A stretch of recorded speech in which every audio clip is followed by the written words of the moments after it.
Hello viewers, இன்றைக்கி நம்ம பார்க்க போகிறது வந்து எக் ரைஸ் எப்படி பண்ணலான்னு பார்க்கலாம். அதுக்கு தேவையான பொருட்கள் 2 வெங்காயம், 2 தக்காளி, இஞ்சி பூண்டு பேஸ்ட், அப்புறம் கொஞ்சோண்டு கொத்தமல்லி இலை, இது வந்துட்டு மஞ்சத்தூள், கரம் மசாலா, தனியா, மிளகாய்த்தூள், 4 முட்டை, அப்புறம் 1.5 கிளாஸ் அளவு அரிசி எடுத்து ஊற வச்சுருப்பேன். இது ஒரு அரை மணி நேரம் அளவுக்கு ஊறணும். வாங்க நம்ம எப்படி செய்யலான்னு பார்க்கலாம். ஃபஸ்ட்டு அடுப்பில் ஒரு குக்கர் வச்சுட்டு, இது டைரெக்டாக நம்ம வந்து குக்கர்லேயே பண்ணிடலாம். ரொம்ப சிம்பிளான ரைஸ் கூட. நம்ம காலையில் டிஃபன் பேக் பண்ணுறதுக்கு இந்த மாதிரி ஒரு ரைஸ் வெரைட்டி நல்லாயிருக்கும். இப்போ இந்த குக்கரில் கொஞ்சம் நெய் போட்டுக்கலாம். கொஞ்சம் நெய் பாதி, கொஞ்சம் எண்ணெய், கொஞ்சம்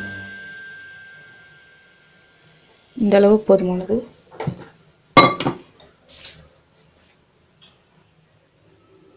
இப்போ இதில் கடுகு, கொஞ்சம் சீரகம் போட்டு கடுகு நல்லா வெடிக்கட்டும்.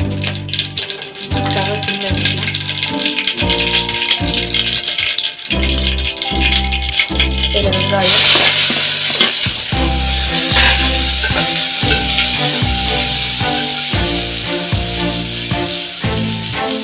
வெங்காயம் வதங்கிட்டு கொஞ்சம் உப்பு போட்டால் போதும்.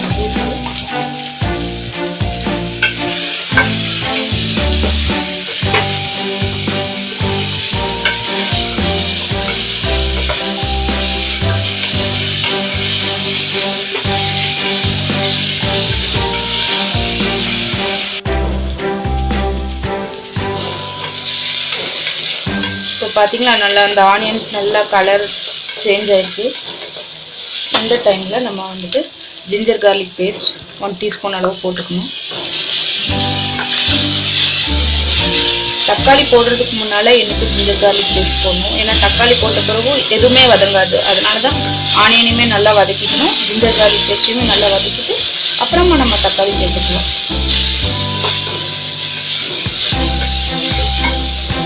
அந்த ரா ஸ்மெல் எல்லாம் போகணும், அது வரைக்கும் நல்லா ஃப்ரை பண்ணணும்.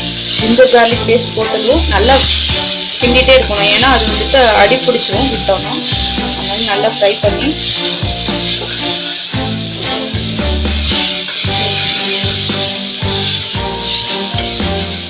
பார்த்தீங்கன்னா அந்த ஆனியன் நல்லா கோல்டன் கலரில் வந்துருக்கு.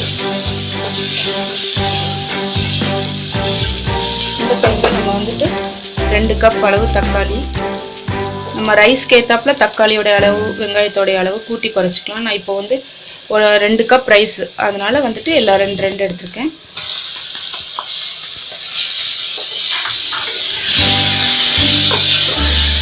இப்போ இந்த தக்காளி நல்லா வதங்கணும், அது வரைக்கும் நம்ம நல்லா ஃப்ரை பண்ணணும்.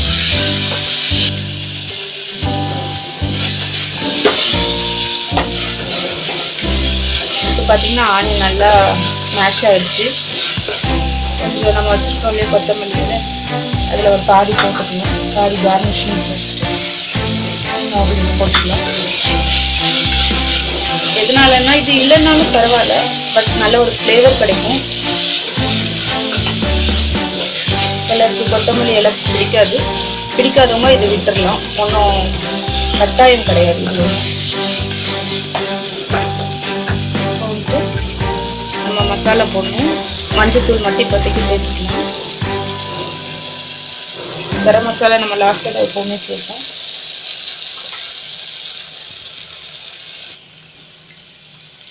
இப்போ இதில் ஒரு 2 டீஸ்பூன் அளவு ரெட் சில்லி பவுடர்,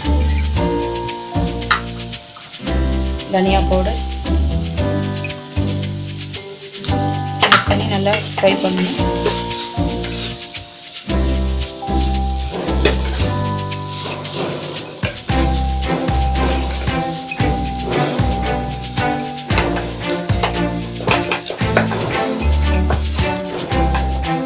பார்த்தீங்கன்னா நல்ல ஒரு கிரேவி ஸ்டைலில் இருக்கும்.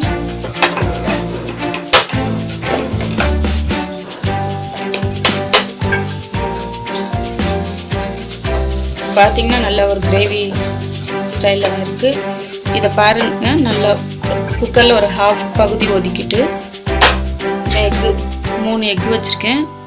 அது ஒவ்வொருத்தருடைய விருப்பம், கூட்டி குறைச்சி போட்டுக்கலாம். சைடில் ஊற்றிக்கலாம்.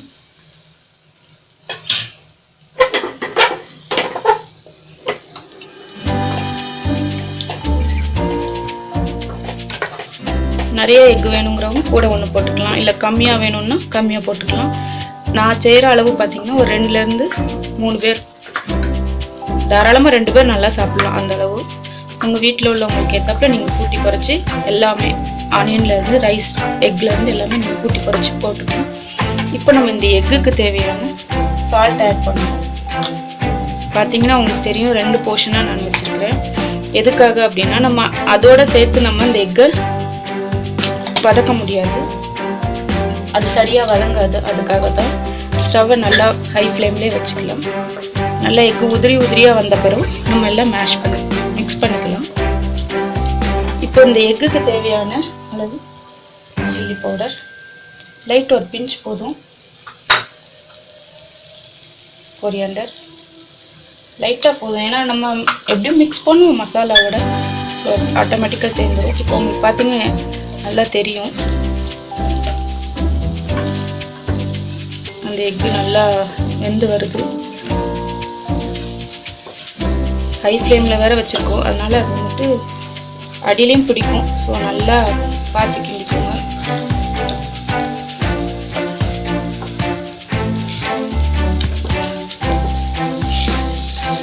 இப்போ இந்த டைமில் இப்போ நீங்கள் பார்த்தீங்கன்னா தெரியும் ஒரு 80% நல்லா குக் ஆகிடுச்சு. இப்போ நம்ம மிக்ஸ் பண்ணிக்கலாம் எல்லாத்தையும்.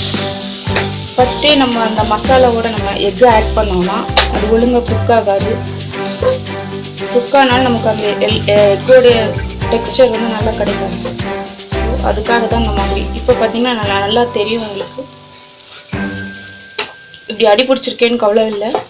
நம்ம தண்ணி ஊற்றி குக் பண்ணும்போது அது ஆட்டோமேட்டிக்காக நல்லா வந்துடும்.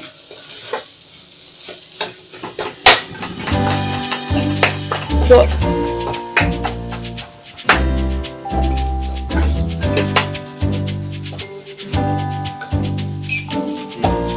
இப்போ வந்து நம்ம இதில் தண்ணி ஆட் பண்ண போகிறோம்.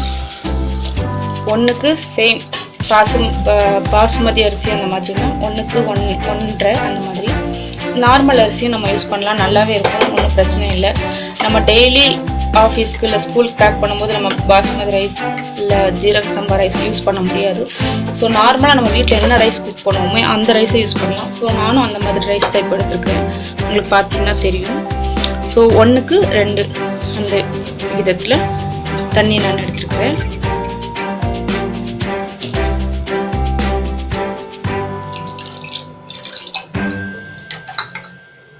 பார்த்தீங்கன்னா இதே ஒரு நல்ல கிரேவி மாதிரி வரும். நீங்கள் தண்ணி கம்மியாக வச்சு பண்ணிங்கன்னா இதே ஒரு நல்ல கிரேவி தான். ஆக்சுவலி சப்பாத்திக்கெல்லாம் நல்லாயிருக்கும். அது தண்ணி அது அளவு கரெக்டாக வச்சு நம்ம ரைஸ் சேர்க்குறதுனால இது எக் ரைஸ்.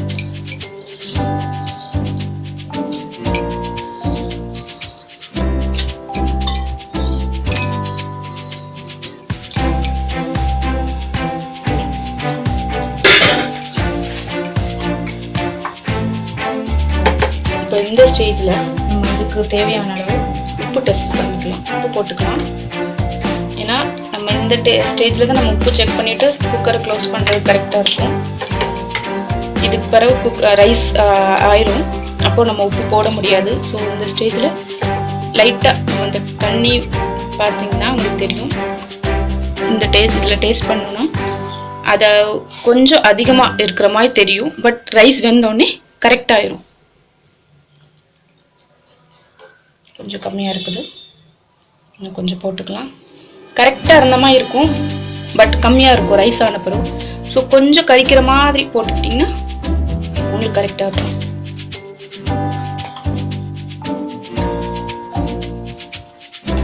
பார்த்தீங்கன்னா நல்லா தெரியும் உங்களுக்கு எக்கு ரைஸ் எல்லாமே நல்லா மிக்ஸ் ஆகிருக்கு. இப்போ இந்த ஸ்டேஜில் தான் நம்ம வந்து எப்போ நம்மளுடைய super hero garam masala add பண்ணுவோம். இது ஒரு இந்த டிஷ்ஷுக்கு இது ஒரு ஸ்பெஷல் சொல்லலாம். கரம் மசாலா நல்ல ஒரு ஃப்ளேவர் கொடுக்கும், நல்ல ஒரு டேஸ்ட் இருக்கும்.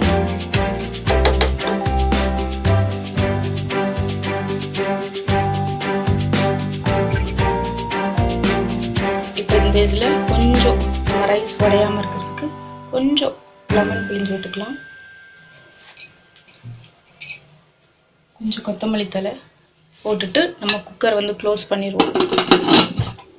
2 விசில் 5 மினிட்ஸ் சிம் போதுமானது. நம்ம வெயிட் பண்ணி பார்க்கலாம்.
இப்போ நம்ம குக்கர் ஓப்பன் பண்ணி பார்க்கலாம்.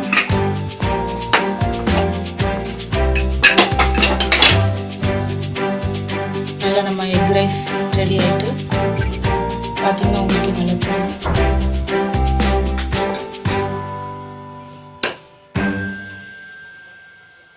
நம்ம இப்போ இதை ஒரு பவுலுக்கு ட்ரான்ஸ்ஃபர் பண்ணிக்கலாம். இப்போ நம்மளுடைய எக் ரைஸ் ரெடி ஆயிடுச்சு. நீங்களே பார்த்தீங்கன்னா தெரியும் உங்களுக்கு. தயிர் பச்சடி வச்சுருக்கிறேன். இதோட சர்வ் பண்ணிங்கன்னா ரொம்ப டேஸ்டியாக இருக்கும். நீங்களும் வீட்டில் ட்ரை பண்ணி பாருங்கள். எப்படி இருந்ததுன்னு பார்த்துட்டு எனக்கு லைக் பண்ணுங்கள், ஷேர் பண்ணுங்கள், கமெண்ட் பண்ணுங்கள். Thank you so much.